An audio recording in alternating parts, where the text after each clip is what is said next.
자, 반갑습니다. 자, 오늘은 여러분과 함께 23쪽 부동산 경제론부터 들어갑니다. 부동산학은 부동산 문제 해결하는 학문이다. 기억나시죠? 그와 관련해서 부동산 문제는 법률적, 경제적, 기술적인 측면에서 문제가 발생하는데 그 중에 특히 경제적 측면의 문제가 중요하겠죠. 자, 따라서 이제 경제적 측면의 문제를 해결하려면 경제적 측면의 최소한도의 마인드는 있어야 되지 않겠어요? 그래서 우리가 경제론을 학습을 하는 겁니다. 자, 그러면 경제론 파트에서는 경제적이라는 말은 돈동거리는 것이다. 그러면 그 돈의 대표 표현이 가격이다 하는 것을 기억하시고요. 그 가격은 수요와 공급을 통해서 나타나네요. 그러므로 경제론에서 제일 먼저 우리는 수요와 공급에 대해서 학습을 하게 되는 겁니다. 그래서 이 수요와 공급 파트는 매년 최소 3문제에서 4문제 정도가 나올 정도로 아주 중요한 파트다 하는 걸 말씀을 드리고요. 이쪽에서도 역시 우리가 알아둬야 될 핵심적인 내용들이 있으니까 그 내용들을 잘 정리하시면 아주 쉽게 접근할 수 있습니다. 그런데 정리가 안 되면요. 대단히 까다롭다 이렇게 느낄 수 있는 파트가 여기입니다. 그래서 여러분 합격시키는 것은 정리된 지식에 합격을 시킨다는 걸 항상 기억하시고요. 자, 수요와 공급 살펴보도록 합니다. 자, 수요와 공급에서는 우리가 학습해야 될 핵심적인 내용이 뭐냐 하면 수요 공급의 의의 정도는 아셔야 됩니다. 자, 두 번째 수요 법칙과 공급 법칙에 대해서 아셔야 됩니다. 자, 세 번째 수요량의 변화와 수요의 변화를 알아두셔야 되겠네요. 그러면 똑같은 원리로 역시 어때요? 공급량의 변화와 공급의 변화도 알아두셔야 되겠죠. 자, 그래서 이제 수량의 변화 그리고 공급량의 변화를 학습하고 여기서 공급의 변화도 학습을 합니다. 자, 네 번째로는 수요의 탄력성에 대해서 알아두는 겁니다. 똑같이 공급의 탄력성도 알아두셔야 됩니다. 그래서 우리가 수요의 탄력성과 관련해서 특별한 말이 없이 탄력성 그러면 수요의 가격 탄력성이죠. 그러나 수요의 소득 탄력성과 교차 탄력성도 있다 하는 것도 같이 학습을 할 겁니다. 다섯 번째로는 균형에 대해서 배우고요. 이 균형이 어떻게 변동하는가 이 내용을 학습하시면 우리가 학습해야 될 핵심적인 내용이 끝나는 거예요. 여기서 한 3문제에서 4문제 나온다면 우리는 뭐 아주 기뻐해야 되겠죠. 왜? 많지 않은 내용에서 3문제나 4문제나 나오니까. 다만 부동산학은 표현이 다양해서 다양한 표현으로 물어볼 수 있습니다. 여기에서 말이나 글로 표현할 수 있지만요. 수와 또는 식으로 또는 그래프나 그림으로 표현할 수도 있는 것이죠. 그래서 다양한 표현 기법을 동원해서 물어본다 하는 거 알아두시면 되겠고요. 자, 하나씩 살펴보시죠. 수요가 뭡니까? 이래 물어보면 당연히 뭐죠? 사고 싶어 이것이 되겠네요. 공급이 뭡니까? 팔고 싶어.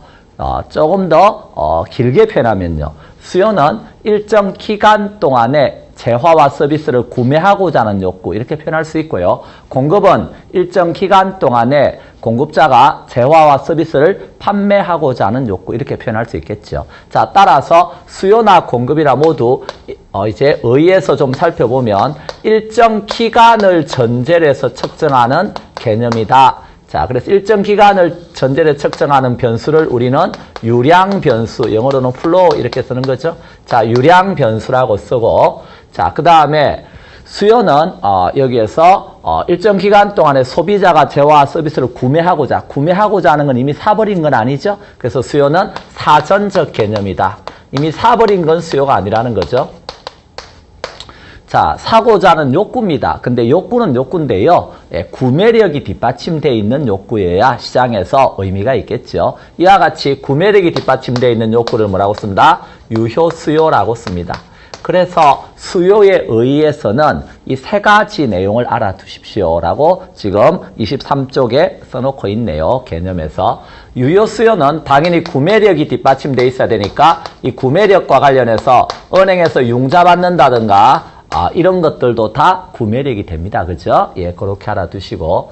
자, 그 다음에 수요는 일정 기간을 전제로 해서 측정해야 명확한 개념이 된다. 자, 그래서 사과 5개 사고 싶어. 그 5개 많이 사고자 하는 거다, 적게 사고자 하는 거다? 정답은 몰라요가 정답이에요. 왜? 이게 하루치인지 아니면 1년치인지 기간을 명시해줘야 좀 더 명확한 개념이 되죠. 그래서 수요는 일정 기간을 명시해야 명확한 개념이 되는 유량 개념입니다. 그럼 이 유량 개념하고 반대되는 개념이 일정 시점에서 측정하는 저량 개념이라고 하는 것이죠. 자, 따라서 저량은 저장돼 있는 양이다. 자, 유량은 들어오고 나가고 이런 게 유량이겠죠? 자, 그래서 수를 통해서 들어온 물이 어때요? 이제 저수지에 고여 있으면 저장돼 있는 양이 되죠. 자, 따라서 유량은 일정 기간을 전제로 측정하는 변수라면 저량은 일정 시점에 측정하는 변수다. 자, 지금 2016년 5월 25일 기준해서 이 저수지에 물이 몇 톤 저장돼 있다 이렇게 나간다는 거죠. 자, 그래서 여러분 좀 더 상세하게 써놓은 게 25쪽에 있습니다. 그 보충학습에 보면 유량 변수와 저량 변수에서 자세하게 하나씩 써놨습니다. 자, 예를 들어서 여러분의 소득이다, 월급이다, 연봉이다 뭐 이런 것들이 쭉 있겠죠. 자, 이런 것들은 뭐죠? 한 달치, 1년치, 하루치, 또 1시간치 이렇게 기간을 명시해줘야 명확해지는 개념이죠. 그럼 이런 여러분의 번 돈, 수입 이런 것이 쌓이면 여러분의 뭐가 되겠어요? 재산이 되겠죠? 여러분의 부가 되는 것입니다. 그죠? 예. 자, 또 여러분이 이제 신규 주택을 새로 지었다. 그러면 신규 주택의 공급량 이런 것이 나오겠네요. 그럼 신규 주택을 계속 지으면 이제 쌓이면 뭐가 되죠? 예, 재고 주택이 되겠네요. 여러분이 토지에서 지대 이런 거 받았다, 임대료 받았다, 이런 것들도 역시 어때요? 한 달치 지대, 1년치 지대 이런 개념이겠죠? 근데 지대 받을 것을 어때요? 쌓아서 한꺼번에 받으면 어떻게 하면 되죠? 일정 기간 동안 받을 지대를 한꺼번에 주세요. 그러려면 간단해요. 팔아버리면 돼요. 그러면 지가, 가격을 받겠죠? 그래서 토지 가격, 지가, 그리고 가치 이런 말은 다 뭐다? 가치가 뭐였어요? 장래 기대되는 편익의 현재 가치. 그래서 장래 기대되는 편익을 할인해서 현재 한꺼번에 주세요. 그러면 그런 것이 가치가 되는 거죠. 자, 따라서 가치, 가격 이런 것들은 다 무슨 개념이다? 저량 개념이다. 그리고 우리가 부채 서비스액 이런 말도 기억납니까? 부채 서비스액은 매 기간 동안에 상환해야 되는 원금과 이자를 말하는 것이죠. 이렇게 원금과 이자를 매 기간 동안 나눠 갚지 않고 지금 한꺼번에 갚아버리면 여러분의 부채를 빚을 한꺼번에 갚아버리면 이거 안 갚아도 되죠. 그러니까 이거 미래에 갚을 걸 쌓아서 한꺼번에 갚으면 여러분의 부채가 되는 것입니다. 자, 그래서 부채는 저량 개념이고 부채 서비스액은 뭐죠? 유량 개념입니다. 자, 당연히 여기에서 또 생산량이라든가 거래량 이런 것들도 다 뭐요? 거래되고 생산되고 일정 기간 동안을 전제로 하는 거죠. 이런 것들도 다 이제 유량 변수에 속하는 겁니다. 신생아 출생수 이런 것도 뭐가 되겠어요? 신생아 당연히 유량이죠. 일정 기간 동안에 측정하는 겁니다. 그런데 신생아들이 계속 쌓이면요. 뭐가 돼요? 그 인구가 되는 거예요. 그래서 인구 이런 거 뭐가 돼요? 이제 저량 개념이 되는 것입니다. 예. 자, 그래서 수출액, 수입액 이런 것도 뭐가 되겠어요? 수출, 일정 기간 동안 수출하고 수입하고 이렇게 하는 거죠? 그래서 유량 개념이죠. 근데 수출, 수입한 돈이 쌓이면 우리나라의 외환 보유고 이런 게 되겠죠? 자, 그런 것들도 뭐가 돼요? 또 저량이 됩니다. 이와 같이 유량 변수와 저량 변수를 물어보는 것은 시험에서 자주 출제되는 내용입니다. 그래서 의의에서는 제일 첫 번째 잘 알아두셔야 될 게 유량 변수와 저량 변수를 뭐하는 것, 구분하는 것 알아달라는 겁니다. 자, 통화량 이런 것도 어때요? 이제 그동안 발행된 통화가 쌓인 겁니다. 그래서 통화량 이런 것도 역시 어디에 속해 있어요? 저량 변수에 속해 있습니다.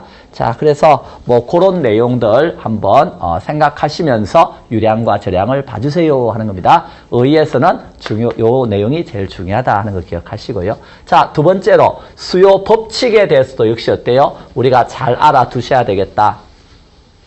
수요 법칙이라고 하는 것은요, 이 사고자 하는 수요량에 영향을 주는 것은 가격도 있고 가격 이외 요인도 있다 하는 거 우리 다 알고 있죠. 그 중에 가격 이외 요인은 일정하다고 놓고 뭐하고의 관계? 가격과 수량의 관계를 살펴본 겁니다. 그래서 수요 법칙에서는 가격 이외 요인은 일정하다는 전제하에 가격과 수량의 관계를 살펴보니까 가격이 상승하면 수량은 감소하더라. 또 가격이 하락하면 수량은 증가하더라 하는 관계가 나오더래요.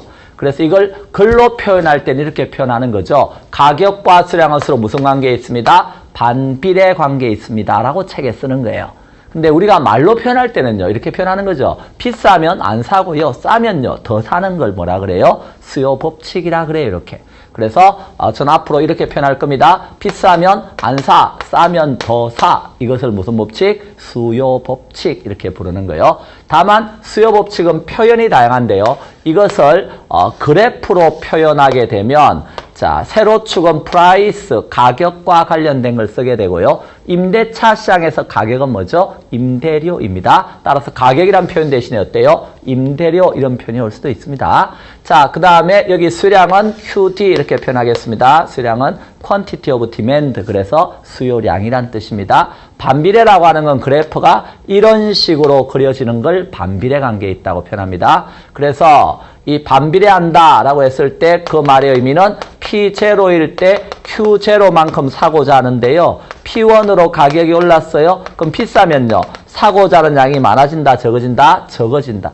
자, 이와 같이 비싸면 안 사 이런 관계에 있는 게 수요 법칙입니다. 그걸 그래프로 그리면 이제 우하향하는 수요 곡선의 형태로 나오는 거죠. 그래서 우하향하는 수요 곡선이 나오게 되는데 이 수요 곡선이 우하향한다는 의미가 뭐죠? 예, 그것은 수요 법칙이 성립하고 있다는 걸 알려주는 겁니다. 비싸면 안 사고 대신에 싸면 어때요? 더 사고 이런 것을 알려주는 겁니다. 그래서 앞으로 우하향하는 수요 곡선 보면 반갑다 그러면서 너 어때요? 수요 법칙이지 이렇게 말할 수 있어야 되는 거예요.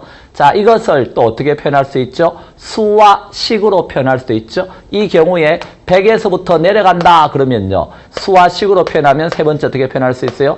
P는 이렇게 100에서부터 내려간다 QD 이게 그래서 수량과 반비례 관계다 하는 걸 알아달라는 겁니다. 물론 여기 다양한 숫자가 올 수 있겠네요. 이것은 기울기입니다. 그래서 이 숫자가 커질수록 기울기가 가파라진다 하는 걸 알아두셔야 돼요. 숫자가 작아지면 기울기가 어떻다? 완만해진다 하는 것도 알아두셔야 되겠네요. 자, 그래서 이런 정도까지는 정리하시고 만약에 지금 P는 100-QD다 그럼 변형해서 어떻게 쓸 수도 있죠?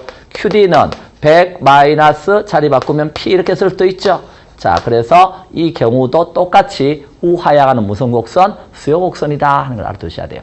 자, 그러면 이제 어디까지 설명을 했느냐 하면 수요 법칙을 표현하는 세 가지 방법에 대해서 이야기했습니다. 그런데 경제학적으로 조금 깊이 들어가면요. 자, 수요 법칙이라고 하는 것은 비싸면 안 사 이게 수요 법칙인데요. 그걸 표현할 때 왜 안 삽니까? 하고 물었더니 그것은 가격이 비싸져서 안 사는 거다. 그러니까 수요량이 이만큼 줄어드는 것은 무슨 효과 때문이죠? 가격 효과 때문이다. 이렇게 표현합니다. 가격 효과. 그래서 수요 법칙은 지금 가격 효과를 반영하고 있는 겁니다. 가격 때문에 수량이 줄었다 이런 뜻입니다. 비싸져서. 그런데 이 가격 효과를 가만히 뜯어보니까 두 가지 효과가 합성되어 있더랍니다. 그 두 가지 효과가 합성되어 있는데 그것이 무슨 효과냐면 대체 효과라고 하는 것과 소득 효과라고 하는 것입니다. 자, 그래서 비싸면 안 사는 것은 대체 효과, 소득 효과 때문이고요. 또 반대로 싸면 어때요? 더 사 이것도 무슨 효과 때문이죠? 그야 싸진 것은 가격 때문에 그렇죠? 이것도 무슨 효과 때문이에요? 가격 효과 때문인데요. 가격 효과는 대체 효과와 소득 효과의 무슨 효과다? 합성 효과입니다. 자, 그래서 요 두 가지 효과를 합성해서 가격 효과가 나타난다는 겁니다. 무슨 소리입니까? 그랬을 때 이런 소리 있죠? 자, 여기가 가격이 사과라고 생각해 봅니다. 자, 사과 가격이 있는데요. 사과 가격이 100원이라고 가정을 해보시고요. 명목소득, 명목소득이라고 하는 건 화폐로 가지고 있는 소득입니다. 돈 1000원을 가지고 있다라고 생각해보세요. 자, 1000원 가지고 사과도 살 수 있고 뭐도 살 수 있다? 배도 살 수 있는데 배 가격도 100원이라고 생각을 해보세요. 그러면 사과 가격이 100원일 때 몇 개 사고자 했느냐면 5개 사고자 했습니다. 배도 100원일 때 5개 사고자 했습니다. 자, 그런데 오늘 어떤 일이 생겼느냐 하면 오늘 마트에 갔더니 사과를 대바겐세일 평상시 100원 하던 걸 50원에 거래를 한답니다. 자, 그러면 싸졌죠? 그래서 어때요? 사과 50원 세일한다 그래서 어때요? 정신없이 사과를 담아서 왔어요. 그랬더니 평상시 5개 샀는데 플러스 3개를 더 사는 일이 생겼어요. 그 말은 이것을 그래프로 그려보면 사과 가격이 100원일 때 몇 개 사고자 했는데 5개 사고자 했던 요점이 있었어요. 그런데 오늘 50원으로 내려가서 사과를 몇 개 더 샀죠? 지금 플러스 3개 더 샀다고요. 그럼 요점이 되겠죠? 그러면 이제 주어진 가격에 사고자 하는 수량 이런 것들을 연결하면 이런 우하향하는 수요곡선 모양이 나옵니다. 이때 3개 더 샀다. 이것을 무슨 효과라 그런다고요? 가격 효과라고 쓴다고요. 가격 효과. 싸져서 3개 더 샀다 이런 뜻이에요. 자, 그런데 가격 효과는 대체 효과, 소득 효과의 합성 효과라 그랬어요. 그 말의 의미는 사과가 100원일 때 배도 100원이면 너랑 나랑 뭐였죠? same이었잖아요. 이렇게. 그런데 사과가 100원에서 50원으로 싸지니까 갑자기 배가 비싸 보이는 거예요. 그럼 사람들은요. 상대적으로 값이 비싼 배 대신에 뭘 더 샀죠? 사과를 더 사게 돼요. 즉 배의 수량은 뭐하고? 배의 수량은 줄이고 대신에 예를 들어 배는 4개만 사는 거예요. 그럼 4개만 사면 100원이 아껴졌죠? 그 100원 갖고 뭐 더 사는 거예요? 사과 더 사서 2개 더 샀다. 이게 대체 효과라고 하는 거예요. 자, 그리고 사과 가격이 100원에서 50원으로 내려오면 실질 소득이 늘어납니다. 실질 소득은 요 돈 1,000원 이런 걸 명목소득이라 그런다 그랬죠? 1,000원 가지고 사과가 100원일 때 사과만 사면 사과 10개 살 수 있어요. 100원짜리니까. 그럼 사과 10개를 돈 1,000원의 실질 소득이라고 부르는 거예요. 그런데 50원 되고 나서 어때요? 사과만 사면 이제 몇 개 살 수 있어요? 20개 살 수 있다고요. 그럼 뭐가 늘었어요? 돈 1,000원은 변함이 없지만 실질 소득이 늘었죠? 실질 소득이 늘면 일반적으로 정상적인 자는 더 산다 이렇게 된 거예요. 그래서 가격이 하락하면 2가지 효과가 합성되어서 플러스 3개만큼 더 사는 일이 생겼다. 이게 가격 효과입니다. 자, 정리하면 가격 효과는 뭐하고 뭐의 합이라고요? 3개는 2가지 효과가 합성되어 있다는 겁니다. 무슨 효과 때문에? 대체 효과 때문에 가격이 하락하니까 상대적으로 값이 상대적으로 값이 비싸진 배 대신에 뭐 더 산 거? 사과 더 산 거. 그게 무슨 효과? 대체 효과 2개. 그리고 여기 하나 더 소득 효과. 가격이 하락하면 실질 소득이 증가해서 1개 더 샀다. 그래서 토탈 3개 더 샀다라는 것이 나오게 되죠. 그래서 여기 3개 더 샀다 그랬을 때 3개 더 산 것은 무슨 효과하고 대체 효과와 소득 효과의 합성 효과로 나타난다. 그런 뜻입니다. 자, 그 이야기를 쓰고 있는 것이 23쪽 곡선의 형태에서 우하향한다. 즉 다른 조건이 일정하다 그러면 가격과 수량은 역의 관계, 즉 반비례 관계에 있다 하는 걸 말씀드리고 수요 법칙이 성립하는 이유는 가격 효과 때문인데 가격 효과는 대체 효과와 소득 효과의 합성 효과다. 예를 들어서 해당 재화의 가격이 하락하면 싸졌죠. 싸면 더 사. 그래서 수량이 늘어나는데 그 이유는 동그라미 1번 대체 효과. 즉 해당 재화 가격이 하락하게 되면 상대적으로 값이 비싸진 대체재, 배를 말하는 거죠. 배의 수요가 해당 재화, 즉 사과로 이전되어서 더 사는 일이 생겼다는 거예요. 그게 지금 여기 대체 효과에서 플러스 2 이렇게 표현한 겁니다. 그리고 소득 효과, 해당 재화의 가격이 하락하면 실질 소득이 증가하겠죠. 그럼 해당 재화의 수량이 더 사게 되는데 여기서 하나 더 샀다. 그래서 토탈 3개 더 샀다라는 가격 효과가 만들어진다는 겁니다. 이것은 하락했을 때뿐만이 아니고요. 상승했을 때도 똑같습니다. 비싸면 안 사는 이유는요. 이 가격이 사과가 100원에서 200원으로 올라가게 되면 어떤 일이 생겨요? 배 가격은 가만히 있었는데 사과가 200원 되니까 갑자기 얘가 비싸 보이잖아요. 그러면 상대적으로 값이 싼 배를 사러 가기 때문에 사과는 적게 사는 거예요. 이게 대체 효과. 그리고 가격이 오르면 실질 소득이 준다고요. 그러면 실질 소득이 줄었으니까 소득이 줄었으니까 적게 산다. 이게 무슨 효과? 소득 효과. 그래서 이만큼 적게 사는 가격 효과가 생긴다는 겁니다. 자, 그걸 알아달라는 뜻이고요. 자, 수요 법칙의 예외라는 표현이 나옵니다. 수요 법칙 예외는요. 비싸면 안 사 그래야 되는데 예외니까 뭐예요? 예외는 비싸면 더 사, 그게 예외예요. 그러니까 가격이 많을 때, 상승할 때 오히려 수량이 많다. 안 사 그랬는데 증가하는 지하, 이런 것을 베블렌이라는 학자가 이야기했다. 그래서 베블렌 효과라고 표현을 합니다. 그래서 수요 법칙의 예외가 되겠습니다. 베블렌은 이제 아주 유명한 책을 하나 씁니다. 유한계급론이라고 하는 책에서 유한마담의 행태에 대해서 언급합니다. 유한마담은 한가하고 돈 많은 마담, 이게 유한마담이죠. 그럼 한가하고 돈 많으신 분들은요, 제일 즐기는 게 뭐다? 쇼핑이죠. 그때 과시성 소비를 위해서 비쌀수록 어때요? 자, 이 브랜드 보이냐? 이러면서 어때요? 더 사? 이런 일이 생기더래요. 그래서 이런 경우가 수요법칙 예외입니다. 또 싸면 더 사 그랬는데 싸면 안 사, 이런 것도 있대요. 그래서 이런 제안은 기펜이라는 사람이 발견했다 그래서 기펜제다라는 이름을 지어준 거죠. 자, 그래서 이와 같이 이렇게 수요법칙의 예외에는 베블렌 효과와 기펜제가 있다 하는 걸 알아두시고, 우리 책은 기펜제 하나만 써놨는데 베블렌 효과도 하나 더 써주시면 되겠네요. 자, 그래요. 자, 그리고 시장 수요 곡선은요, 개별 수요 곡선을 다 합한 겁니다. 그럼 개별 수요 곡선 합하면요, 자, DA의 수요 곡선과 DB의 수요 곡선을 합하게 되면 DA 플러스 B가 되겠죠? 자, 이게 시장 수요 곡선입니다. 그래서 개별 수요 곡선보다 시장 수요 곡선은 좀 더 완만하게 그려진다. 자, 완만한 것이 탄력적이다, 이렇게 됩니다. 그 옆에 공급과 관련해서는 적어도 공급 법칙은 알아두셔야 되겠네요. 공급 법칙은 가격과 공급량은 서로 무슨 관계에 있다? 비례 관계에 있다. 자, 공급 법칙과 관련해서 가격과 공급량은 비례 관계에 있다.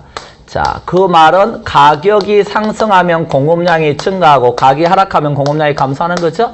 자, 그러면 이것을 표현할 때, 자, 공급자들은 왜 공급을 합니까? 돈 벌려고 공급을 합니다. 그러기 때문에 책에서는 가격과 공급량은 비례관계에 있다, 이렇게 표현을 하고 있지만 우리는 읽을 때 앞으로 제가 이렇게 읽을 거예요. 공급자들은 오직 돈 벌기 위해서 공급을 합니다. 돈의 대표편이 가격이죠. 그래서 돈 되면 공급량을 늘리고 돈이 안 되면 공급량을 줄인다. 자, 또 표현을 돈 되면 만들고 돈 안 되면 안 만든다, 이렇게도 표현할 수 있겠죠. 그래서 앞으로 저는 이렇게 표현할 거예요. 돈 되면 만들고 돈 안 되면 안 만든다. 이게 무슨 법칙? 공급 법칙이다 하는 걸 알아달라는 겁니다. 자, 그때 역시 똑같은 원리로 시장 공급 곡선은 개별 기업의 공급 곡선을 수평으로 합한 것이다. 그래서 그 개별 기업의 공급 곡선이 경제학적으로 따지면 한계 비용 곡선이 개별 기업의 공급 곡선의 역할을 하게 되는데요. 여기에서 SA와 SB의 공급 곡선을 합하게 되면 SA 플러스 B가 되겠죠. 그렇게 되면 공급 곡선은 좀 더 탄력적, 완만하게 그려진다 하는 것 정도. 시장의 공급 곡선은 좀 더 완만하죠. 자, 그래서 이 내용을 통해서 적어도 수요 법칙과 공급 법칙 정도는 좀 알아주세요라고 지금 말씀을 드리는 겁니다. 자, 세 번째, 수요량의 변화와 공급량의 변화, 그리고 수요의 변화와 공급의 변화. 자, 요 내용을 또 잘 알아두셔야 된다는 겁니다. 아주 쉬운 내용이지만 시험에서 간혹 물어봅니다. 자, 수요량의 변화라고 하는 것은 여기 수요량에 영향을 주는 변수에는 대표적으로 그 재화에 뭐가 있다? 가격이 있다. X제다 그러면 X제 수량에 영향을 주는 거에 뭐가 있어요? 가격이 있는 거예요. 근데 가격 말고 뭐도 가격 이외 요인도 역시 수요량에 영향을 준다 하는 걸 알아달라는 겁니다. 그럼 이 중에서 가격이 변하는 것이 원인이 되어서, 가격이 변하는 게 원인이 되어서 수량을 변화시킨다는 결과를 야기할 때는 그것은 수요 곡선 내에서 뭐의 이동으로서 점의 이동이라는 형태로 수량이 변하게 된다. 자, P0일 때 Q0만큼 사고자 했는데 P1으로 가격이 하락하게 되면 수량이 어때요? 아까 증가한다. 기억납니까? 자, 이와 같이 수량이 변할 때 요 수요 곡선 내에서 A점에서 B점으로 점이 이동하면서 수량이 변하고 있죠? 자, 이런 것을 우리는 뭐의 변화라고 쓰겠다? 수요량의 변화라고 쓰겠다. 그런데 당의 재화 X제의 가격은 가만히 있는데 가격 이외 요인의 변화가 생기면 어떤 일이 생기겠어요? 자, P0라는 가격에서 평상시 Q0만큼 사고자 했다. 그런데 만약에 가격 이외 요인 중에 선호 변화, 이 재화가 더 좋아졌다. 그러면 똑같은 가격이라도 옛날보다 더 사고자 한다. 이 점이 이 점으로 바뀌겠죠? 또 P1이란 가격에서는 어때요? 비싸서 요만큼만 사고자 했는데 이 재화가 좋아지면 어때요? 더 사고자 한다. 이런 일이 생긴다고요. 그러면 이런 점이 이런 점 이렇게 되어서 이 가격은 그대로다 하더라도 지금 수량이 이렇게 변하고 있죠? 그래서 이렇게 변화된 점을 쭉 연결하면 이런 수요 곡선이 나온다는 겁니다. 자, 이와 같이 가격 이외 요인의 변화가 생겨서 수량이 변하게 되면 역시 수량이 변하긴 하는데 어떤 형태로 변하고 있어요? 수요 곡선이 이동하는 형태로 수량이 변하고 있죠. 그래서 얘의 이름을 수요의 변화라고 하는 이름을 지어준 겁니다. 그런데 맛있어지면 어때요? 더 사가 되겠지만 똑같은 가격이라 하더라도 맛 없어지면요. 똑같은 가격이라도 안 사가 될 수 있죠. 예. 그러면 이때 수요 곡선이 이렇게 우측으로 이동하는 걸 우리는 앞으로 뭐라고 쓸 거다? 이 수요 곡선이 우측으로 이동하는 걸 수요의 증가라고 쓸 것이고 수요 곡선이 이렇게 좌측으로 이동하는 건 뭐라고 쓰겠다? 수요의 감소라고 쓰겠다. 그래서 수요의 증가와 수요의 감소 이런 말을 기억하셔야 된다. 수요의 증가는 수요 곡선이 어디로 이동하는 거? 우측으로 이동하는 거. 수요의 감소는 수요 곡선이 좌측으로 이동하는 겁니다. 그럼 어떤 경우에 우측이나 좌측으로 이동하는지도 설명을 해줘야 되겠죠? 그래서 우리 책에 보시면 23쪽 맨 밑에 거기 곡선상의 이동 요인이라고 되어 있습니다. 이 곡선상의 이동 요인을 뭐라고 표현한다? 수요량의 변화라고 표현한다. 그것은 해당 재화 가격 변화 때문에 생기는 거다. 이런 뜻이고 그 다음에 곡선 자체가 이동하는 요인이라고 써놨죠? 그것을 뭐라고 표현했다? 수요의 변화. 그것은 가격 이외 요인의 변화가 생겨서 그런 겁니다. 그러면 가격 이외 요인 어떤 게 있습니까? 그랬을 때 거기에 보면 소득이 증가한다. 그래서 여기 대표적으로 소득 이런 걸 지금 써놓고 있죠? 소득이 증가하게 되면 일반 정상적인 재화는 옛날보다 더 사고자 한다. 그래서 수요 곡선이 우측으로 가지만 열등제라고 하는 재화는 대표적으로 불량주택 이런 거 생각하시면 됩니다. 소득이 증가하면 오히려 불량주택은 안 사 이렇게 간다는 거예요. 오히려 수요가 뭐 한다? 감소한다. 자, 그게 뭐다? 열등제. 그래서 열등제는 소득이 증가하면 오히려 수요가 감소하는 재화가 열등제입니다. 자, 그리고 당의 재화인 X제 말고 이 Y제에 뭐가 변해도 가격이 변해도 이것도 당의 재화인 우리가 구하고자 하는 재는 X의 수량에 영향을 준다는 거죠. 근데 이 Y제에는 대체제도 있을 수 있고 보완제도 있을 수 있다는 걸 기억해 달라는 겁니다. 그러면 대체제라고 하는 것은 둘 중에서 하나를 뭐 하는 재하다? 선택하는 재하다라고 알아두시고요. 둘 중에서 하나를 선택하는 재하고 보완제는 함께 썼을 때 효용이 커지는 재화, 그게 보완제다 하는 걸 알아두시면 돼요. 그럼 예를 들어서 대체제 가격이 올랐습니다. 그럼 대체제가 비싸졌죠. 그럼 우리는 앞에서 비싸면 안 사 이건 배웠죠. 대체제가 비싸면 안 사 그 말은 대체제를 선택하지 않은 거죠. 그러면 당의 재화를 선택하겠죠. 자, 따라서 당의 재화의 수요는 어떻게 된다? 증가 이렇게 되는 거다. 그래서 대체제인 사이다 가격이 비싸졌더니 사이다 안 사먹고 사람들이 뭐 사먹으러 오더라? 콜라 사먹으러 오더라.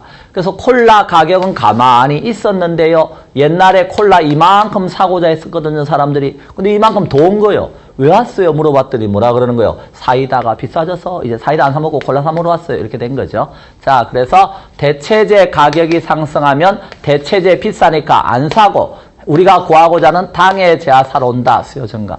자, 보완제 가격이 올랐다. 보완은 함께 간다는 거 기억하셔야죠. 비싸면 안 사. 이게 떠오르시죠? 보완제가 비싸졌습니다. 안 산대요. 그럼 당의 재화도 같이 사요, 안 사요? 안 사. 왜? 보완은 함께 가는 재화니까. 자, 그게 딱 떠올라야 됩니다. 자, 반대로 대체제 가격이 내렸습니다. 대체제가 싸졌죠. 싸면 더 사. 무엇을? 대체제를. 그럼 당의 재화는 산다, 안 산다? 안 사. 둘 중 하나 선택이니까. 그럼 당해자 수요 감소겠죠?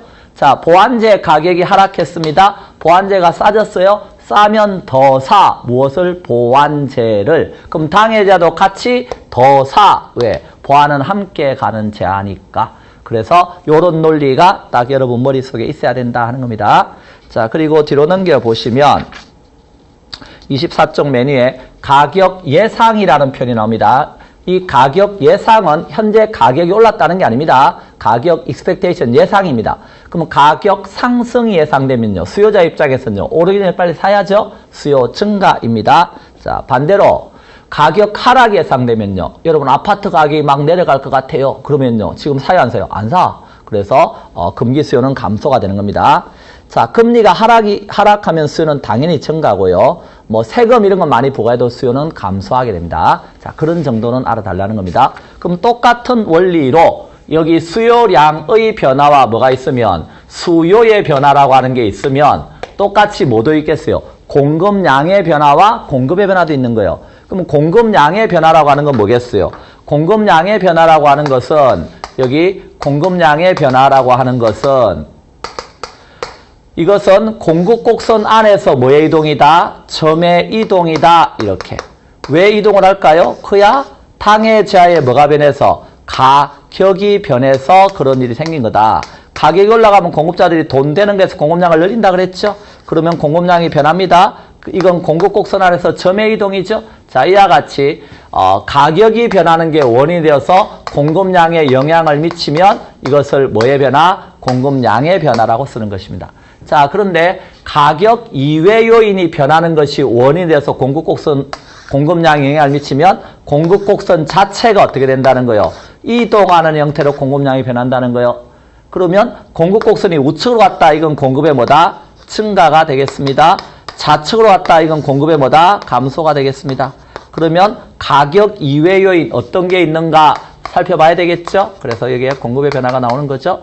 자, 그러면 23쪽 맨 밑에 곡선상의 이동 요인 공급 보시면 해당자의 가격이 변하는 겁니다. 공급량의 변화. 곡선 자체가 이동한 요인, 원인, 해당자의 가격 이외 요인의 변화가 생겨서 공급량이 변한 겁니다. 공급의 변화입니다.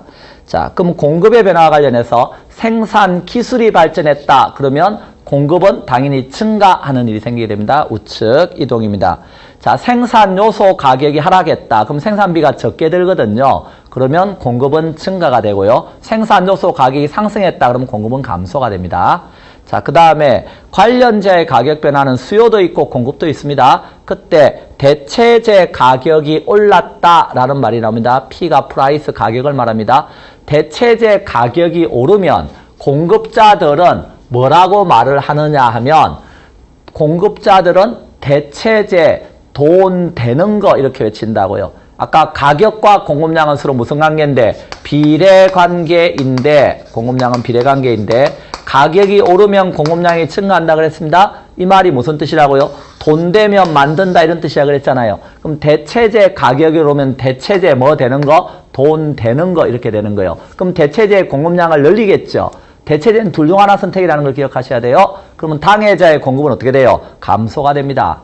자, 왜 대체재를 공급했으니까. 자, 그 다음에 보완제 가격이 올랐습니다. 그럼 보완제 뭐 되는 거? 돈 되는 거 이렇게 되겠죠. 그러면 당연히 보완제의 공급량이 늘어나겠죠. 그러면 보완은 함께 감지하니까 당해자의 공급도 어떻다? 늘어나게 된다 하는 겁니다.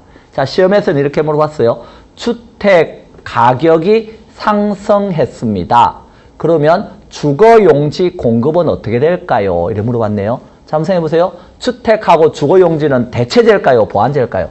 적어도 보완관계라는 걸 아셔야 된다는 거예요. 그러면 주택 가격이 상승하면 공급자들이 뭐라고 외쳐요? 주택 돈 되는 거 이렇게 외친다고요. 그럼 주택의 공급량을 늘려야 되겠죠? 그러면 당연히 어때요? 주거용지 공급량도 같이 증가하는 일이 생겨야 된다. 이렇게 알아달라는 겁니다. 자, 그래서 그런 내용 한번 읽어보시고요.